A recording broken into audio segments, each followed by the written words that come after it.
Hi everyone, in front of me I've got Nokia X30 and let me share with you how to reset app preferences on this device.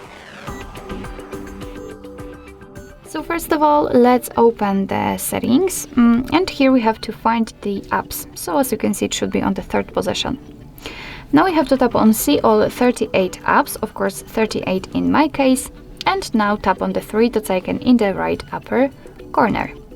Tap on reset app preferences. And here your device is informing you that it will reset all preferences for disabled apps, disabled app notifications, default applications for actions, background data restrictions for apps, and any permission restrictions.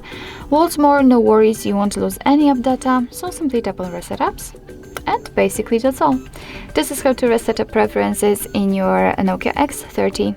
Thank you so much for watching. I hope that this video was helpful, and if it was, please hit the subscribe button and leave the thumbs up.